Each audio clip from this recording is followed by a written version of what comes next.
Assalamualaikum warahmatullahi wabarakatuh. Alhamdulillahilladzi hadana lihadza wa ma kunna linahtadiya laula an hadanallah. Subhanaka la ilma lana illa ma 'allamtana innaka antal alimul hakim. Rabbi shrah li sadri wa yassir li amri wahlul 'uqdatam min lisani yafqahu qawli. Allahumma salli ala sayyidina Muhammad miftahi babi rahmatillah adada ma fi ilmillah salatan wa salaman daimaini bidawami mulkillah wa ala alihi wa sahbihi wa sallim. Amma ba'du.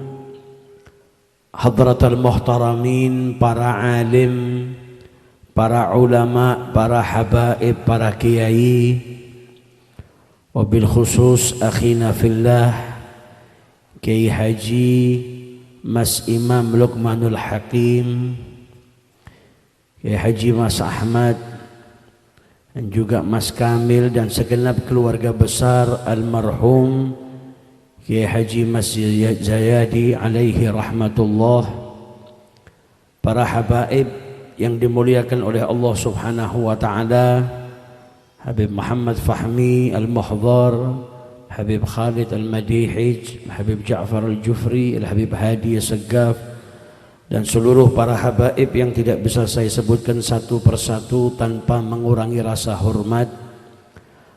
Hadirin wal hadirat yang dimuliakan oleh Allah subhanahu wa ta'ala, alhamdulillah, malam hari ini kita tidak dikumpulkan oleh Allah di majlis ini terkecuali karena Allah hendak mengampuni dosa-dosa kita. Karena setiap orang yang hadir ke majlis zikir, Allah berkata kepada para malaikatnya, saksikanlah wahai para malaikatku, anni qad ghafartu lahum. Allah meminta para malaikatnya menjadi saksi jika Allah subhanahu wa ta'ala telah mengampuni dosa-dosa mereka. Malam hari ini kita kumpul di majlis zikir yang artinya insya Allah tidak berdiri kita dari majlis ini terkecuali dosa-dosa kita diampuni oleh Allah subhanahu wa ta'ala. Malam hari ini kita tidak dikumpulkan oleh Allah di majlis ini terkecuali Allah hendak memberikan rahmatnya kepada kita, hendak memberikan keberkahannya kepada kita, dan insya Allah tidak pulang kita dari majlis ini terkecuali benar-benar membawa berkah yang berlimpah dari Allah subhanahu wa ta'ala. Amin ya rabbal alamin. Alhamdulillah, malam hari ini kita dikumpulkan oleh Allah di taman surganya. Sebagaimana beliau bersabda, idza marartum bi riyadil jannah farta'u. Jikalau kalian melewati taman-taman surga maka singgahlah. Para sahabat bertanya kepada Rasulullah, apa itu taman surga? Maka Nabi menjelaskan, hilakudz dzikri, tempat berkumpulnya orang berzikir atau majelis zikir seperti ini adalah taman surganya Allah subhanahu.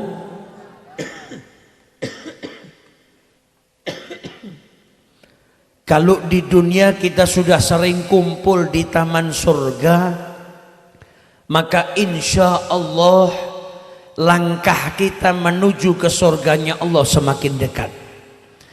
Jikalau di dunia sering dikumpulkan di taman surga, insya Allah itu menjadi petanda kelak kita menjadi penduduk surganya Allah subhanahu wa ta'ala. Amin ya rabbal alamin. Malam hari ini kita mendapatkan kenikmatan yang besar dari Allah dengan dikumpulkannya kita di majelis ini. Duduk di majelis yang baik, duduk dengan bersama para ulama, sebagaimana dikatakan oleh Abi Laith, orang yang duduk di majelisnya orang alim, ngaji kepada para ulama, walaupun dia tidak bisa menghafal apa yang disampaikan atau ilmu yang disampaikan, orang tersebut tetap mendapatkan sab'a karamat, mendapatkan 7 kemuliaan dari Allah Subhanahu wa taala. Orang yang hadir ke majelis ini, walaupun daya hafalnya itu lemah, tetap hadirnya di majelis seperti ini dia akan mendapatkan 7 kemuliaan dari Allah Subhanahu wa taala. Yang pertama, dia dicatat oleh Allah sebagai orang yang menuntut ilmu. Orang yang menuntut ilmu itu keluar dari rumah sudah dianggap fi sabilillah sampai dia kembali pulang ke rumahnya. Orang yang menuntut ilmu tiap langkahnya dapat keberkahan dari Allah. Bahkan sayapnya malaikat pun diturunkan bagi orang yang menuntut ilmu. Dan masih banyak keutamaannya orang yang menuntut ilmu. Yang kedua dikatakan oleh beliau, habsuhu 'anidz dzunub. Manfaat yang kita dapatkan hadir ke majelisnya ulama, ke majelis ilmu, kita terjaga dari perbuatan dosa. Kalau kita nggak kumpul di majelis ini, mungkin saat ini kita sedang ngomongin orang, ghibah, atau mungkin kita sedang buang waktu sia-sia, atau bermaksiat melakukan perbuatan dosa. Tapi duduknya kita di majelis seperti ini terjaga kita daripada perbuatan dosa.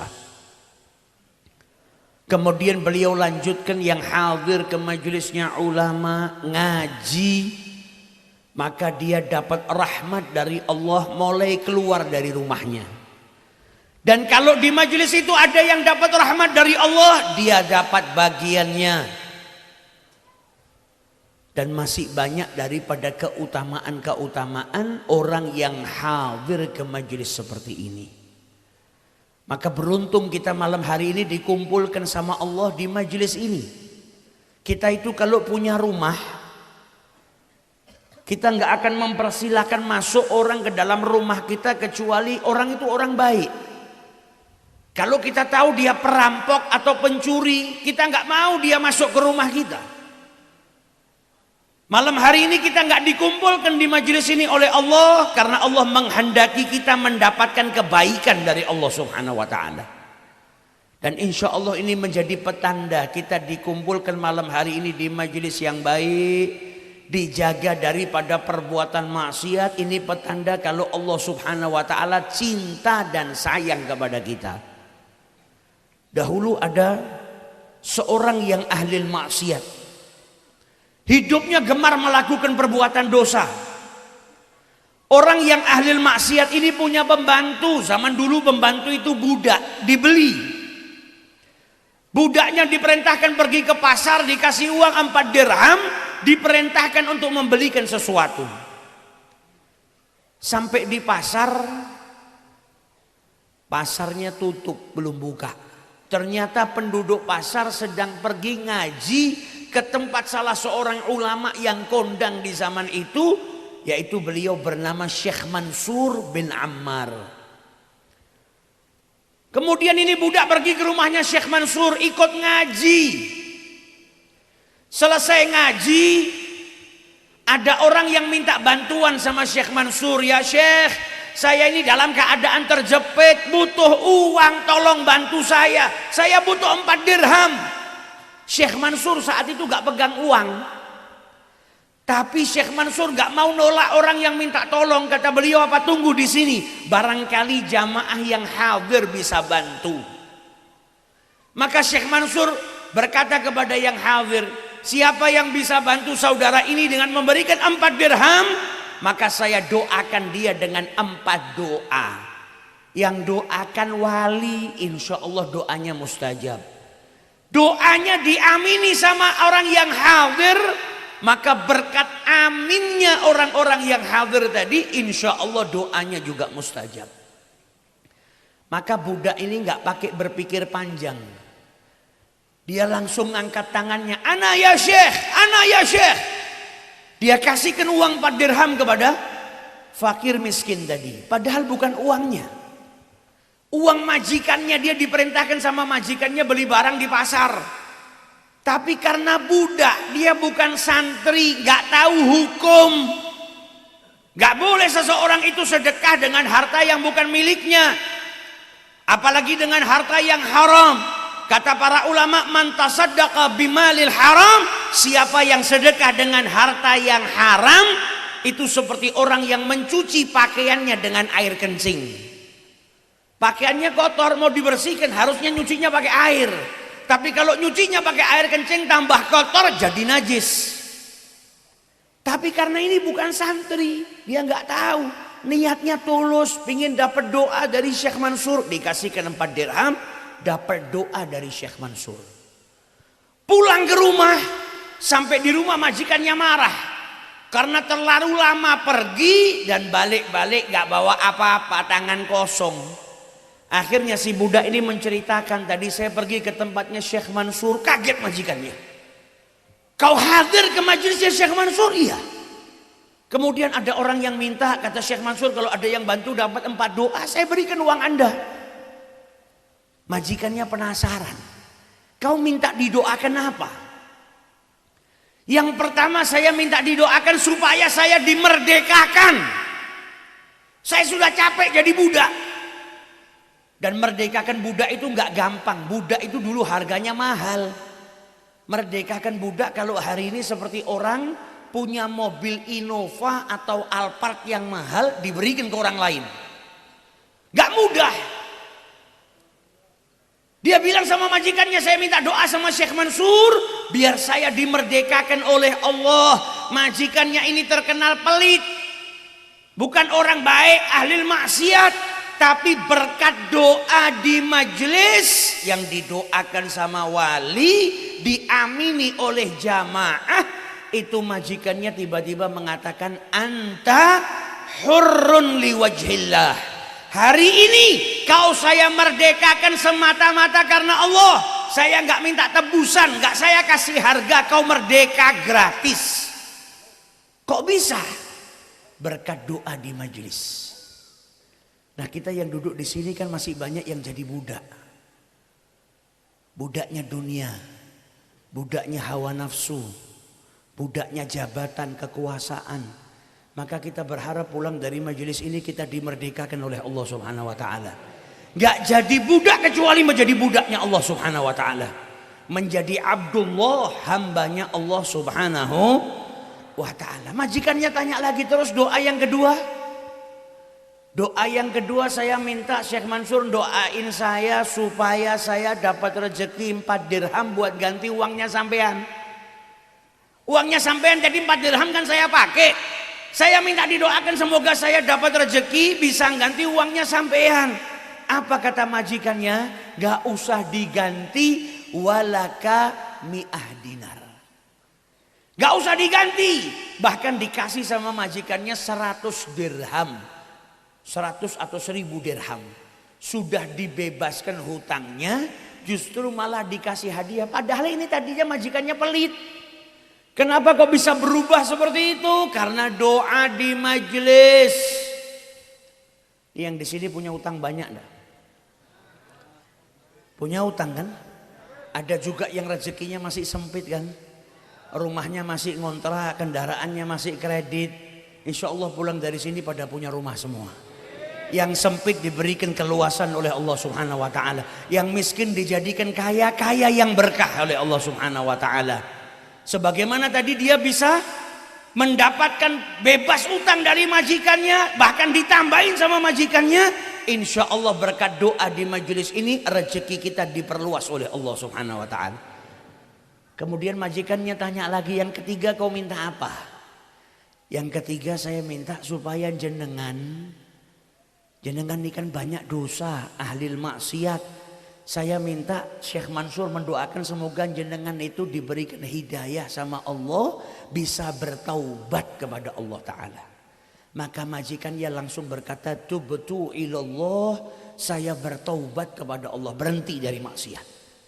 Padahal tadinya dinasehatin banyak orang gak mempan karena sudah keenaan maksiat. Tapi berkat doa di majelis, akhirnya dia bertaubat kepada Allah Subhanahu wa Ta'ala. Kita yang datang di majelis ini masih punya banyak dosa. Kita yang datang di majelis ini mungkin punya orang tua yang masih belum sholat. Mungkin orang tua yang datang ke majelis ini punya anak yang masih susah untuk menjalankan sholat. Banyak maksiat. Berkatnya majelis ini, semoga kita nggak pulang kecuali taubat kita diterima oleh Allah. Yang masih sering berbuat maksiat diberikan hidayah oleh Allah Ta'ala. Orang tua kita, anak-anak kita yang masih berlumuran dosa, masih sering melakukan perbuatan maksiat, berkat anaknya hadir ke sini, orang tuanya diberikan hidayah oleh Allah Ta'ala. Berkat orang tuanya hadir ke sini, insya Allah anak-anaknya dijadikan anak-anak yang saleh salehah. Kemudian majikannya tanya, yang keempat kau minta apa? Yang keempat saya minta saya Syekh Mansur yang hadir semuanya dapat ampunan dari Allah Subhanahu wa Ta'ala. Masya Allah tadi Mas Imam bacakan doa birrul walidain. Doa yang indah yang kita amini bersama-sama. Insya Allah doa di majelis ini nggak ditolak sama Allah Ta'ala. Insya Allah ini menjadi sa'atul mustajabah, di mana doa kita diterima oleh Allah. Dan yang punya hajat di dalam hatinya yang belum terucap, berkatnya majelis ini hajatnya pun diijabahi oleh Allah Subhanahu wa Ta'ala. Malam hari ini hadirnya kita ke majelis ini sebetulnya sudah merupakan nasihat buat kita. Kita hadir ke majelis haul. Seorang anak yang berusaha berbakti kepada kedua orang tuanya. Dengan apa? Mendoakan orang tuanya, memohonkan ampun kepada Allah untuk orang tuanya. Datang seorang kepada Rasulullah, ya Rasulullah, orang tua saya sudah meninggal dunia. Apakah saya masih bisa berbakti? Kata Nabi Muhammad, bisa. Gimana caranya? Doakan kedua orang tuamu. Mintakan ampun kepada Allah untuk mereka. Jadi ketika orang tua sudah wafat, anaknya mendoakan, memintakan ampun kepada Allah. Itu bentuk daripada birrul walidain. Malam hari ini kita sedang ditunjukkan oleh Allah Ta'ala, diingatkan. Ayo yang punya orang tua sudah meninggal dunia, yang lupa gak pernah ngistighfari orang tuanya, gak pernah doakan orang tuanya, malam ini kita diingatkan. Jangan sampai kita jadi anak yang lupa dengan orang tua. Dan malam hari ini kita juga diingatkan yang masih punya orang tua, jangan sampai nyia-nyiakan orang tuanya. Jadilah anak yang berbakti kepada kedua orang tua. Wa'budullaha wa la tusyriku bihi syai'a. Sembahlah Allah, jangan sekutukan Allah kepada suatu apapun. Wabil walidaini ihsana. Dan kita diperintahkan oleh Allah setelah perintah tauhid, apa perintahnya Allah kepada kedua orang tua? Berbuat baiklah, baktilah. Apa yang diperintahkan orang tua lakukan. Berusaha cari ridhonya orang tua. Ridhollah fi ridhal walidain. Keridhaan Allah terletak kepada keridhaan kedua orang tua. Begitu juga dengan kemurkaan Allah terletak pada kemurkaan kedua orang tua. Kalau orang tua sudah ridho, anak berhasil dunia wal akhirah. Kita kalau baca sejarah hidupnya orang soleh, mereka adalah orang-orang yang sangat berbakti kepada kedua orang tuanya. Lihat bagaimana baktinya Al-Imam Syafi'i, bagaimana baktinya Al-Imam Ahmad Ibnu Hanbal, bagaimana baktinya para sahabat-sahabat Nabi kepada ibunya. Bahkan sahabat Nabi Abdullah Ibnu Mas'ud ketika bertanya kepada Rasulullah, amal apa yang paling dicintai oleh Allah?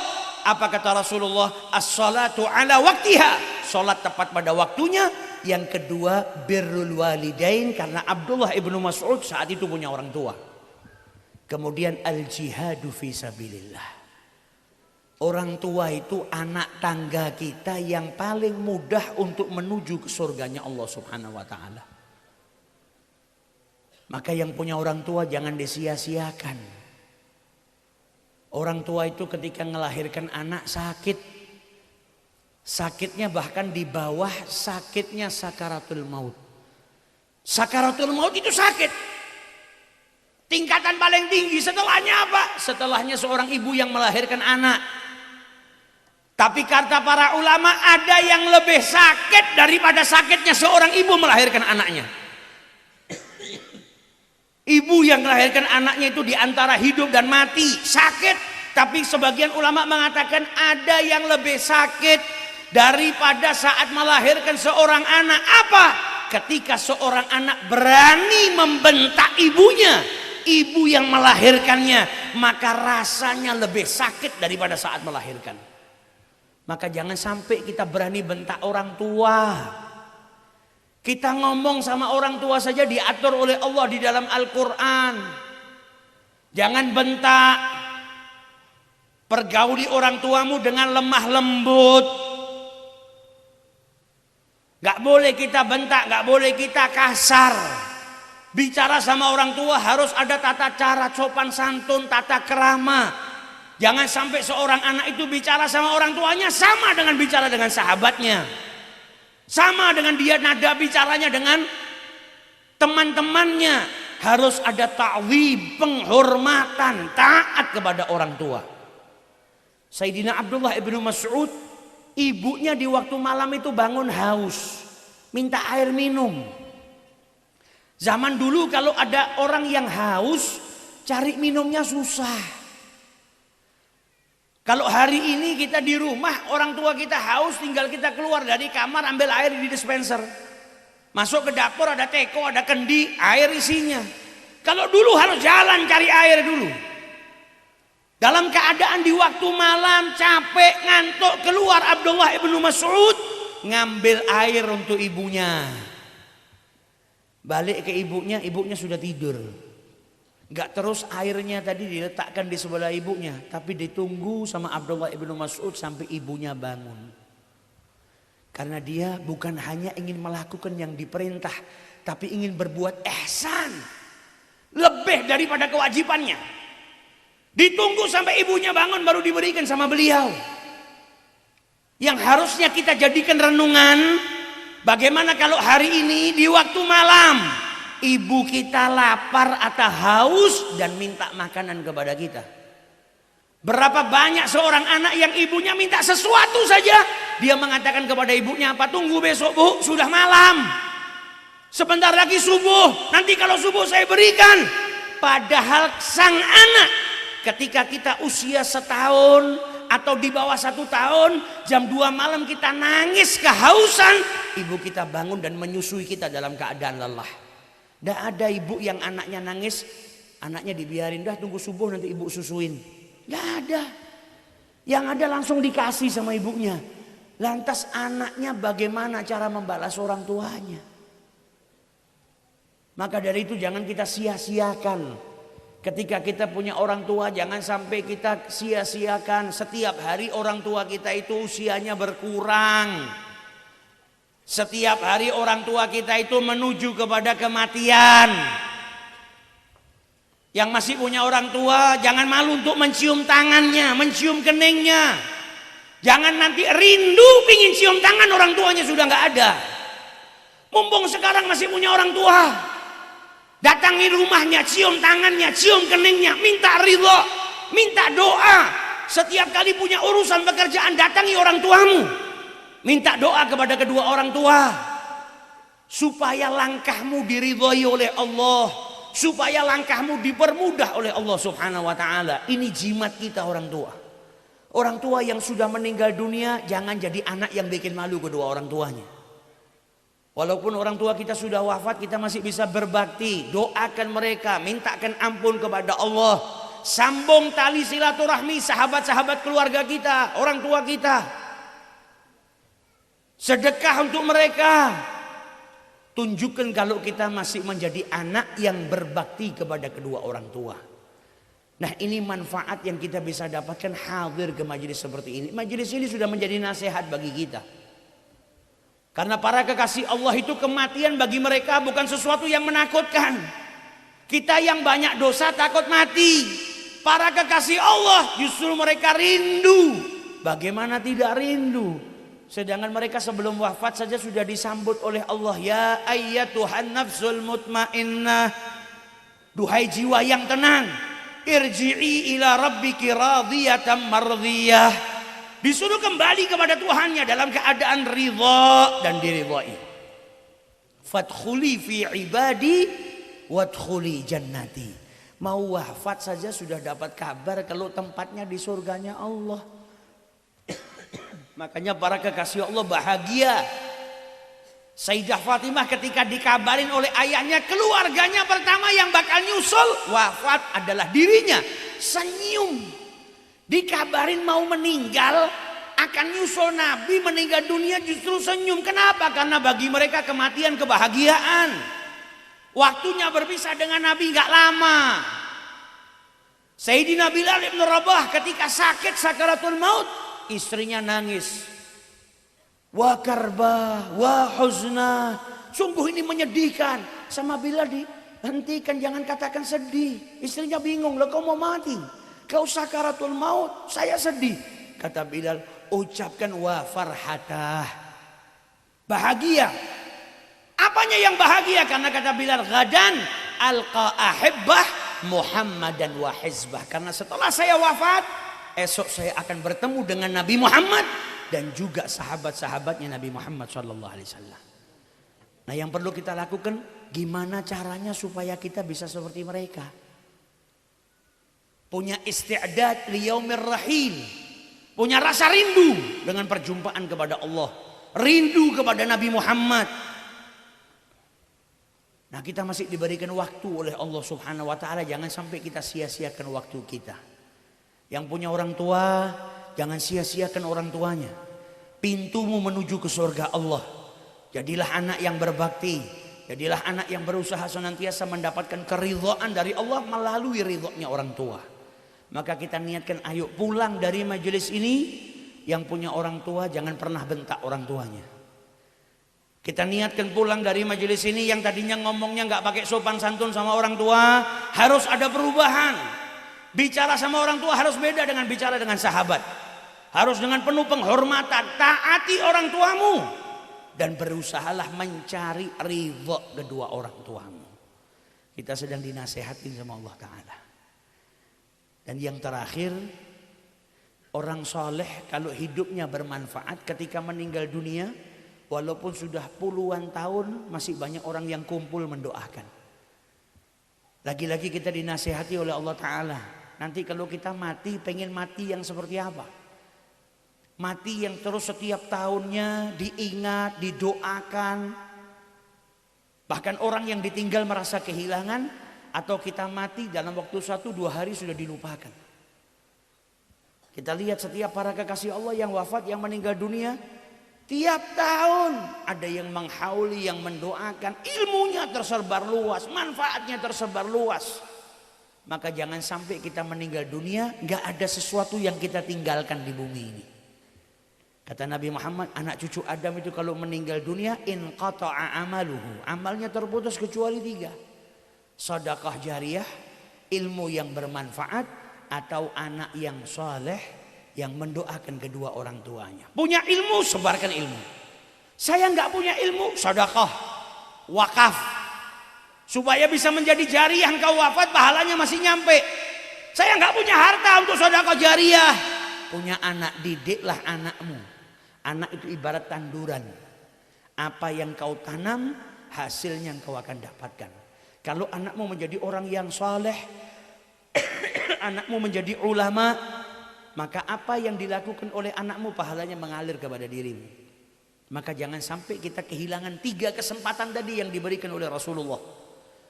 Kita niatkan jangan sampai kita kehilangan itu tersebut. Kehilangan apa yang disampaikan oleh Rasul sallallahu alaihi wasallam. Bisa sedekah jariyah, kita sedekah jariyah.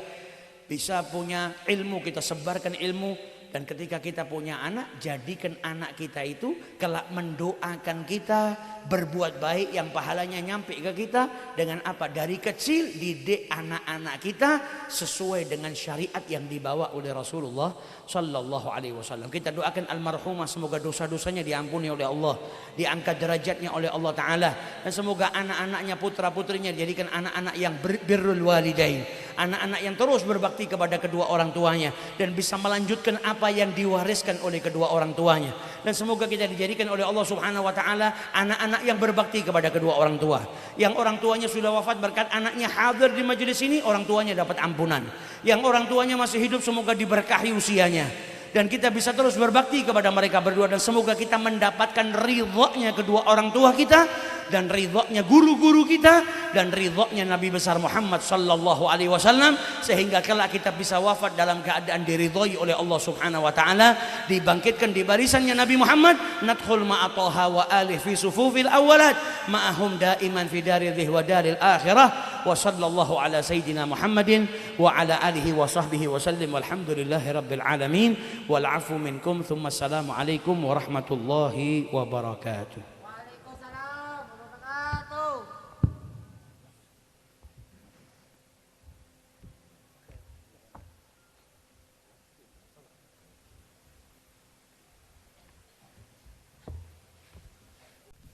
Assalamualaikum warahmatullahi wabarakatuh.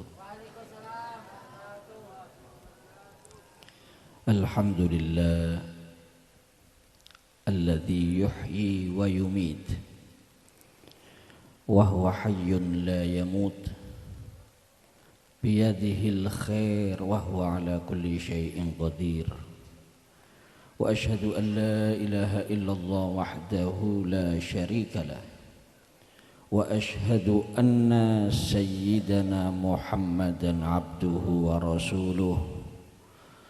Allahumma salli wa sallim wa barik wa karim ala al-bashirin nadhir was-sirajil munir habibina wa syafi'ina qurrati a'yunina nuri qulubina Muhammad wa ala alihi wa ashabihi wattabi'ina wa man tabi'ahum bi ihsan min yaumina hadha ila yaumil ba'thi wal masir, amma ba'du. Rabbi shrah li sadri wa yassir li amri wahlul 'uqdatam min lisani yafqahu qawli. Yang sangat saya hormati dan saya muliakan para habaib, wabil khusus Al-Habib Fahmi bin Ahmad Al-Muhbor, Al-Habib Ahmad bin Muhammad Al-Habashi dari Sulu. Yang saya hormati dan saya muliakan para kiai, para alim ulama, para asatid, tokoh masyarakat, wabil khusus segenap keluarga almarhumah Ibu Nyai Hajjah Nur Azizah dan segenap keluarga besar Pondok Pesantren Zainul Islah, wabil khusus akhina al-karim Kiai Al-Had Mas Imam Ahmad Zayadi, akhina Gus Ahmad bin Kiai Ahmad Zayadi, segenap panitia, pejabat pemerintahan yang mungkin hadir malam hari ini, para sesepuh dan bini sepuh, hadirin hadirat muslimin muslimat yang dirahmati Allah Subhanahu wa taala. Alhamdulillah, pertama-tama kita panjatkan rasa syukur kehadirat Allah Subhanahu wa taala. Malam ini kita dikumpulkan di dalam majelis yang penuh dengan barokah.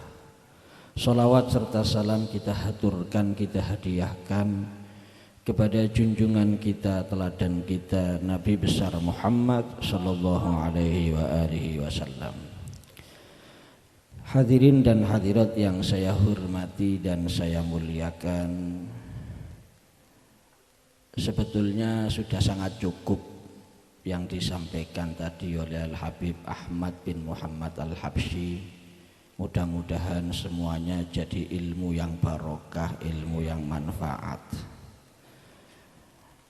Oleh karena itu saya tidak panjang lebar, karena kalau saya lihat situasi dan kondisinya kayaknya kurang memungkinkan. Ini sudah banyak yang KU. Jadi orang ngasih mauidho itu harus bisa membaca suasana. Iki lek kaya ngeten iki dawa mauidhone ditinggal turu aku. Lek gak ditinggal turu ditinggal muli. Oleh karena itu saya berusaha sesingkat mungkin para hadirin. Nggih mentok sampai 10:30. Lek 10:30 ya wis kurang 10 menit iki paling. Insyaallah. Yang penting dimasukkan dalam hati niat untuk kita amalkan dan kita laksanakan dalam sisa hidup kita. Niku tujuannya. Itu tujuannya para hadirin. Oleh karena itu saya berusaha singkat, tapi njaluk tulung ojo ngantuk dhisik. Nggih mugi-mugi ndak kebabas. Kadang-kadang sing nyekel miki ndak krasa. Sing ngrungokno ndak melu apa-apa, ngrungokno tok niku krasa suwi. Nggih subhanallah. Malam hari ini 1000 hari wafatnya almarhumah Ibu Nyai Hajjah Nur Azizah binti Kiai Haji Ahmad Zubaidi. Nggih harapan mboten enten lintun niki barokah majelis dalu niki, bacaan Al-Qur'an, zikir, doa, sodako, amal soleh yang dilakukan oleh keluarga almarhumah di malam hari ini menjadi sebab mudah-mudahan almarhumah dirahmati Allah, dosa-dosanya diampuni oleh Allah, semua amal baiknya diterima oleh Allah, kuburan yang ditempati menjadi taman surga penuh kenikmatan, kebahagiaan, diselamatkan dari azab kubur dan kegelapan kubur, dikumpulkan ma'an nabiyyin wassiddiqin wasyuhada wassalihin, amin ya rabbal. Keluarga kita yang sudah mendahului kita para hadirin, mudah-mudahan kecipratan barokai majelis dalu niki, mereka semuanya dibahagiakan di alam kuburnya, amin ya rabbal. Hadirin hadirat yang dirahmati Allah, dalam kitab Ihya Ulumuddin, malaikat Jibril alaihi salam pernah bertanya kepada Nabi Nuh. Pertanyaan malaikat Jibril alaihi salam kepada Nabi Nuh, ya atwalal anbiya'i umron kaifa wajadtat dunya. Wahai Nabi yang paling panjang umurnya, bagaimana kamu merasakan hidup di atas dunia? Karena memang Nabi Nuh itu, hadirin hadirat, hidup di atas dunia ini bukan seperti kita.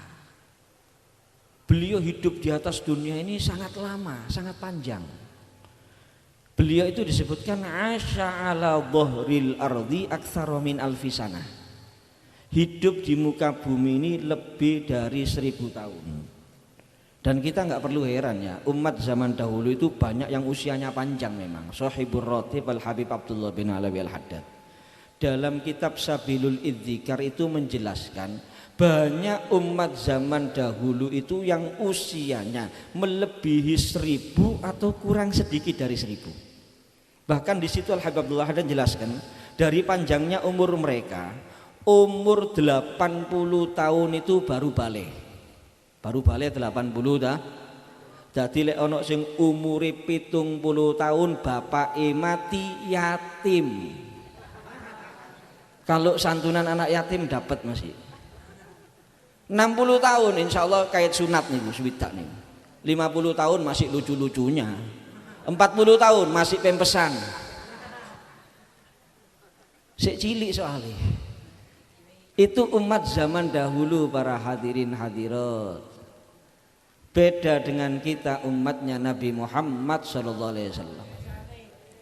Umatnya Kanjeng Nabi swidak 70. Bahkan Kanjeng Nabi niku ditangleti, abna usab'in ya Rasulullah, sing umur 70 mboten enten ta Kanjeng Nabi. Dijawab kali Kanjeng Nabi, qalla man yablughuha min ummati, ada umatku yang sampai 70 ada. Tapi sedikit. Sing umur sampai 70 niku didik. Niku sinten sing dawuh? Kanjeng Nabi Muhammad sallallahu alaihi wasallam. Sing kata swidak 70 ndak sampai antara swidak 70 ya swidak nang swidak songo berarti. Mangkane siap-siap sing umur sakmono siap-siap wis. Wis aja kakean macem wis. Engke sing anteng wis ibadah tok wis.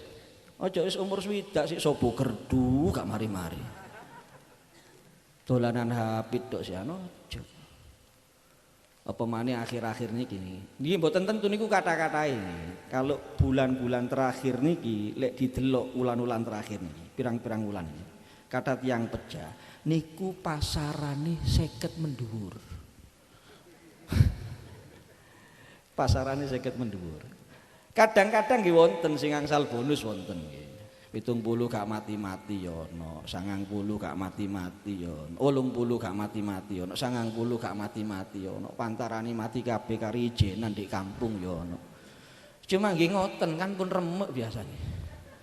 Mripate mboten ketinggal, kupinge ndak krungu, sikile ndak kuat, apa maneh untune entek. Oh sik enom masyaallah untune komplit. Kacang sak toples 15 menit umpes kacange. Pun sepuh gak ana untune kacang siji yang munyer-munyer tok kacange para hadirin. Dadi umat Kanjeng Nabi niki singkat. Lho Nabi niku sing lebih teko 1000 tahun niki, lebih teko 1000 tahun niki. Ditanya sama malaikat Jibril alaihi salam, gimana komentarnya tentang hidup di dunia? Napa jawabannya Nabi Nuh alaihi salam? Qala kadarin lahu babani. Dunia itu seperti sebuah rumah yang punya dua pintu. Dakhaltu min ahadihima wa kharajtu minal akhar. Saya masuk dari pintu yang satu dan keluar dari pintu yang satunya. Dadi donya niku cuma liwat tok. Donya niku cuma nyeliwer tok hadirin hadirat, seperti sebuah rumah yang punya dua pintu. Saya masuk dari pintu yang satu dan keluar dari pintu yang satunya. Dan itu pasti dialami oleh semua orang yang hidup di atas dunia. Pintu masuknya apa? Al-wiladah. Ketika kita dilahirkan ibu kita masing-masing, itu pintu masuk. Pintu keluarnya apa? Al-maut, mati. Itu pintu keluarnya. Ini almarhumah sudah melewati dua pintu. Pintu masuk sudah dilewati, pintu keluar sudah dilewati. Kulon jenengan, kita sekarang sudah melewati satu pintu. Pintu masuk sudah kita lewati hadirin hadirat. Dan saat ini kita sedang perjalanan menuju pintu keluar. Perlu kita ingat, setiap saatnya bukan semakin jauh kita dari pintu keluar. Setiap saatnya semakin dekat, semakin dekat, semakin dekat. Dan akhirnya kita pun pasti akan melewati pintu keluar. Karena mati niku lak mboten saged dinyang para hadirin. Mangkane sepuntene sing kathah lek urusan mati ndak usah bingung. Nggih, tenang ae pasti mati. Kan ngoten. Al Habib Abdullah bin Husain bin Thohir. Habib Abdullah bin Husain bin Thohir niku yang ngarang kitab Sulamut Taufiq. Itu beliau menyatakan atau mengistilahkan mati itu dengan apa dalam qasidah beliau? Fahuwa musibah ammah. Mati itu musibah yang merata. Kalau musibah lainnya tidak merata para hadirin hadirat, gempa bumi, tidak semuanya kena gempa bumi. Tanah longsor nggak semuanya kena tanah longsor, tsunami nggak semuanya kena tsunami, kebanjiran nggak semuanya kebanjiran, kebakaran nggak semuanya kebakaran, kecelakaan nggak semuanya kecelakaan.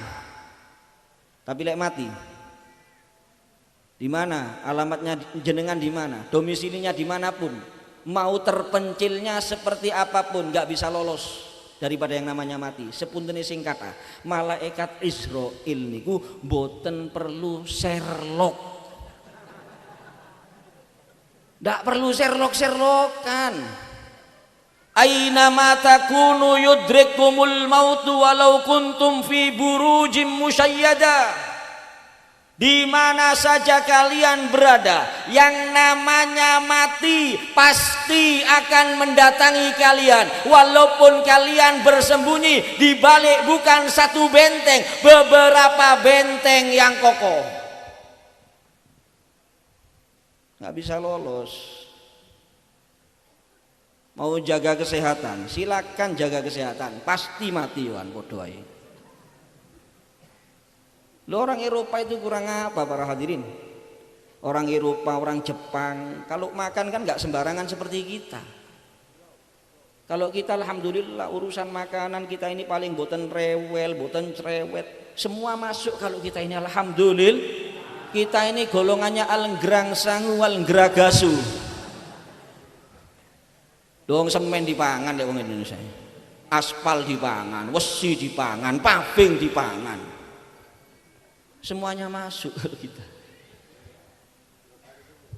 Orang Jepang niku sarapani roti kali keju, roti kali keju. Ngombe susu. Wong Probolinggo tempe tahu, ya tambah matian.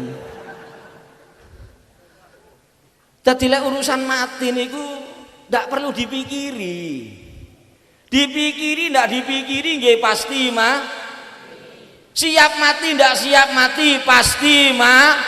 Takut mati ndak takut mati pasti mah.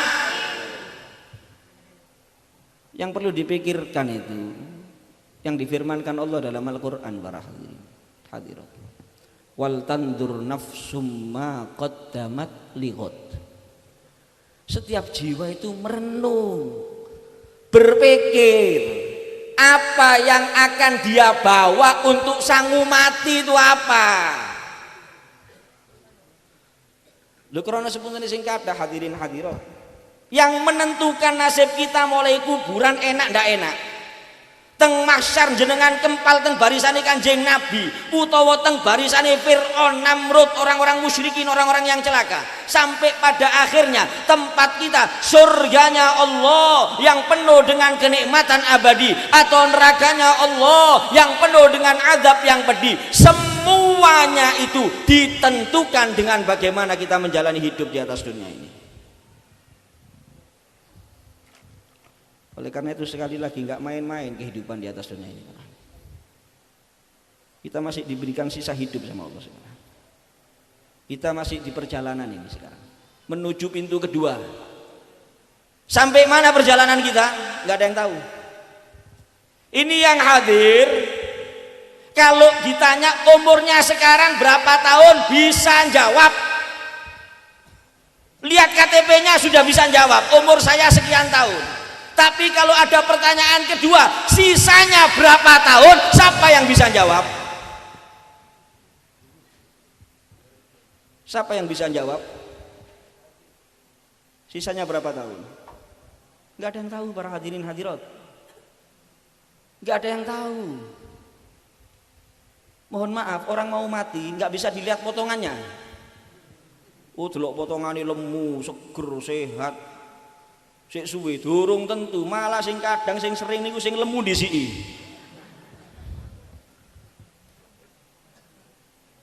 Kan sudah banyak contohnya hadirin hadirat.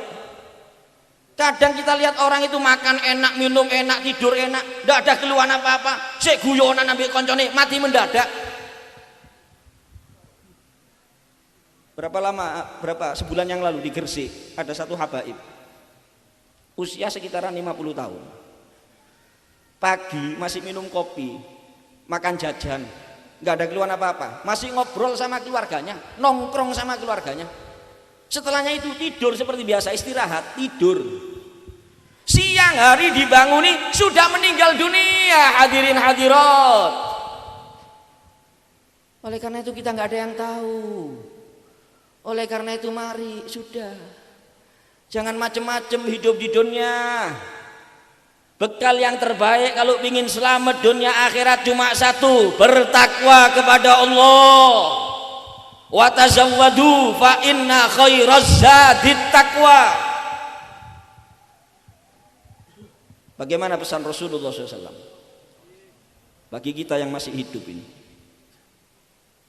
Kalau pesan ini kita laksanakan, maka insya Allah kita akan menjadi orang-orang yang meraih keselamatan di sisi Allah. Masuk kuburan-kuburan kita jadi taman surga. Di mahsyar di barisannya Rasulullah. Melewati sirat lolos kita sampai surganya Allah. Camkan baik-baik ini. Ini pesan nasihat dari manusia yang paling mencintai kita. Manusia yang paling menyayangi kita. Beliau bersabda dalam sebuah hadis mengingatkan kita yang masih diberikan kesempatan hidup oleh Allah.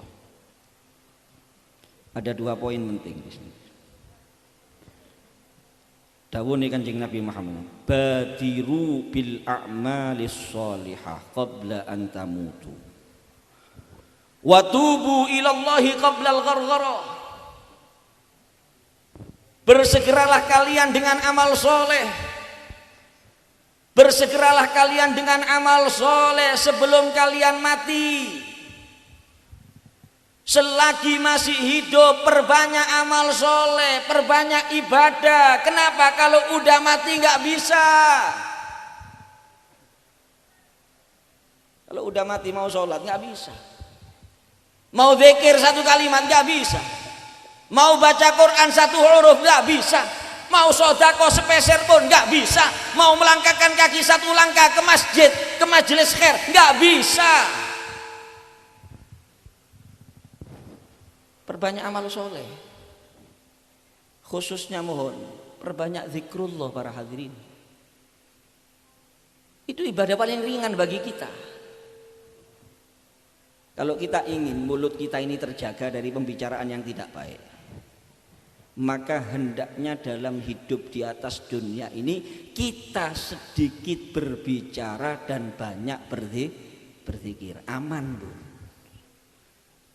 Cuma umat Islam lak wali ani zaman sak mangkin iki. Zikire didik, ngomongi sing akeh. Kan ngoten nah para hadirin hadirat. Ndak lanange ndak wedoke padha ae. Kadang-kadang sing lanang-lanang niki nang warung tuku kopi sak gelas. Mulai jam 7 isuk sampai dhuwur ndak entek-entek kopine. Lho ula apa nek warung iku wiritan ta? Zikir ta, boten gedabrus.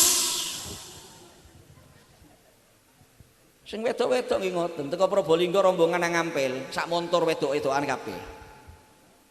Kula kajeng tanglet kira-kira perjalanan teko Probolinggo sampai Surabaya, ning jerone montor iku wiritan, zikir, sholawat nang Kanjeng Nabi. Napa ngecepret? Ya ngecepret, ngrasani wong, guyonan. Lo mau sampai kapan kita seperti ini hadirin hadirat?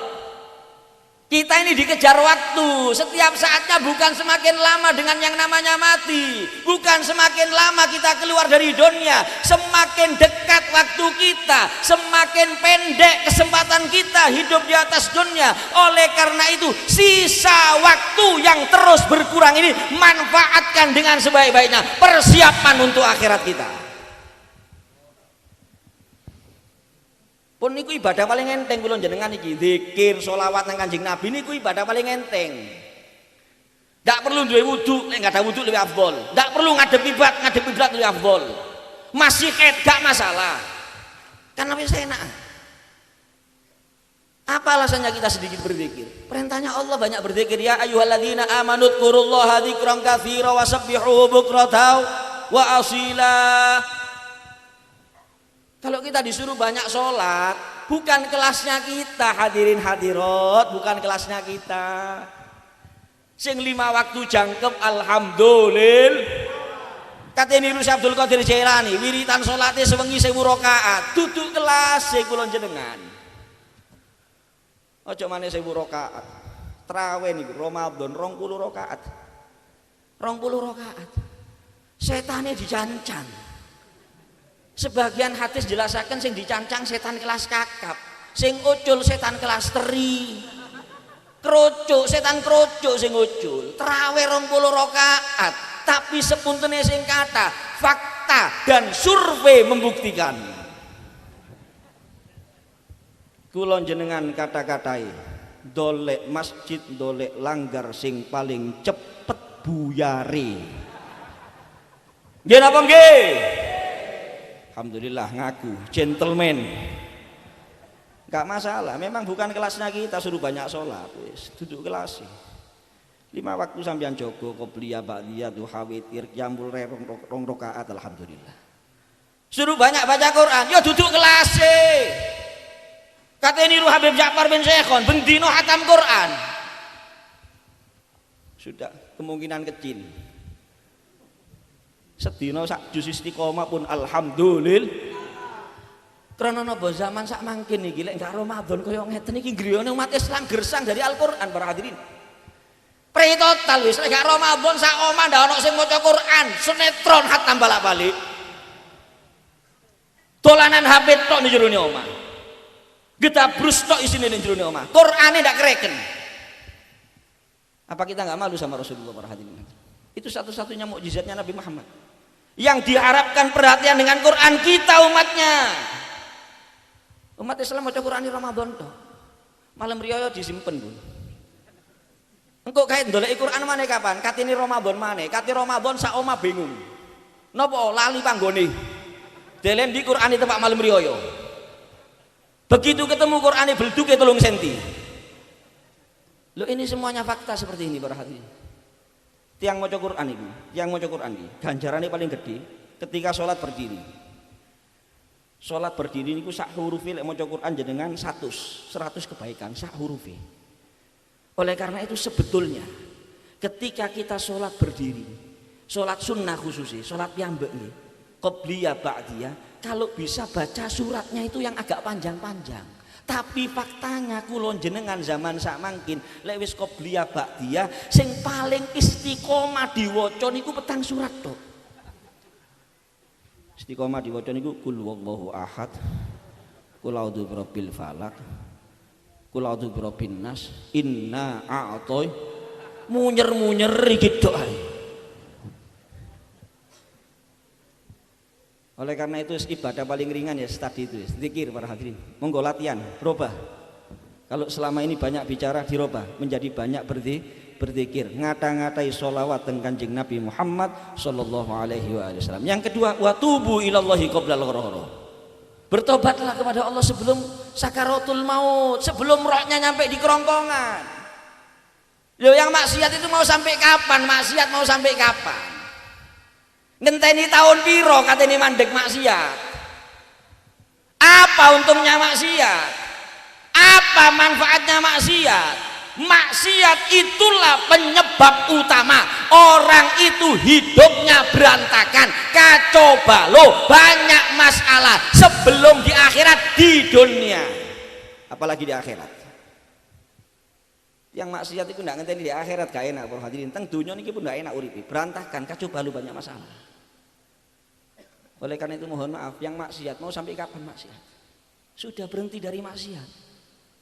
Mumpung durung mati. Apa ndak khawatir? Tepak maksiat mati ndak khawatir ta?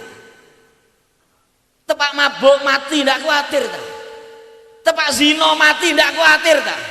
Tepak ninggalaken salat mati ndak khawatir ta? Tepak ndak poso Ramadan mati ndak khawatir ta? Su'il khotimah kalau seperti itu. Yang terakhir para hadirin, itu peringatan 1000 hari wafatnya almarhumah. Setelah orang tua meninggal masih bisa kita birrul walidain. Apalagi mohon maaf kalau kita merasa di masa hidupnya banyak dosa sama orang tua. Jangan pesimis. Sering kurang ajar dulu masa hidupnya, belum terlambat. tetap masih bisa kita tebus kesalahan-kesalahan kita. Birrul walidain sepeninggal mereka. Gimana? Sering-sering doakan. Minimal setiap sholat, selesai sholat 5 waktu. Almarhum, almarhumah doakan. Yang kedua, ziarah ke kuburannya. Tiang Jawa Timur nih disebut ini. Urusan ziarah aulia nomor 1 para hadirin. Lek ono kejuaraan ziarah aulia, maka Jawa Timur akan mendapatkan piala bergiril. Ini paling hebat urusan ziarah kubur. Nang wali 5 wali 9, mboten ngelarang kulo. Insya Allah kita dapat barokahnya aulia waso, tapi sepuntune sing kadang mboten titik niki, kadang-kadang cakang ziarah wali 5 wali 9 aulia. Kuburane wong tuane dhewe. Mboten tebe kali griyane, sampai patokane potol gak tahu ziarah. Ana maneh ziarane ngenteni riyoyot tok. Wis gak tahu ziarah riyoyot tok, ngubur-nguburi kembang tinggal muli. Ziarah ke orang tua itu yang lama. Itu hiburan mereka di alam kuburnya ketika kita anak yang dicintai bersimpu di pusara mereka. Mereka tahu dengan kedatangan kita, hadirin hadirat, terhibur dengan adanya kita. Oleh karena itu ketika ziarah, sunnah tatwiluz ziarah, memperpanjang ziarah. Maca Yasin. Oh, mboten apal Yasin, Waqiah. Mboten apal Waqiah, Tabarok, mboten apal Tabarok. Qul huwallahu ahad, mboten apal qul huwallahu ahad kenemenen.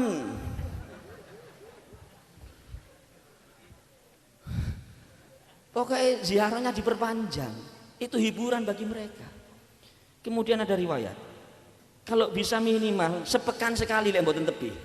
Seminggu sepisan. Jumat, Kamis niku sing sae.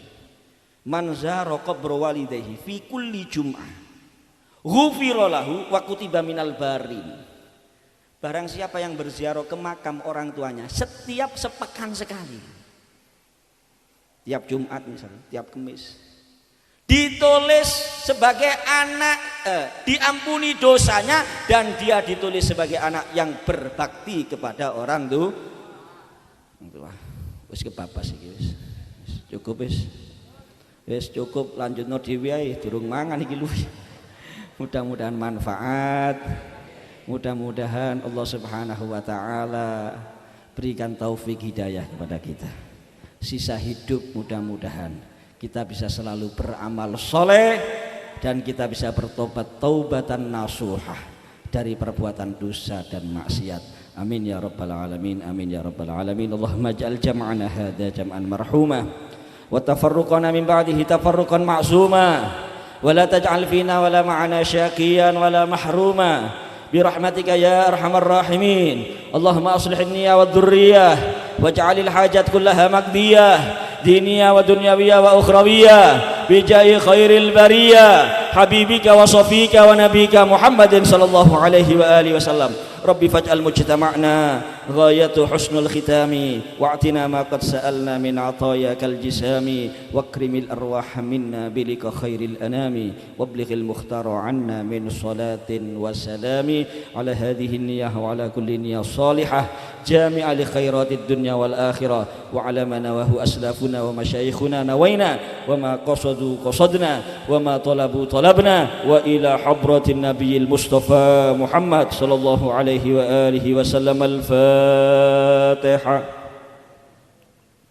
Alhamdulillah rabbil alamin arrahmanir rahim maliki yaumiddin. Iyyaka na'budu wa iyyaka nasta'in ihdinas siratal mustaqim siratal ladzina an'amta 'alaihim ghairil maghdubi 'alaihim waladdallin. Amin. Jika ada kata-kata yang kurang berkenan, mohon maaf yang sebesar-besarnya. Assalamualaikum warahmatullahi wabarakatuh.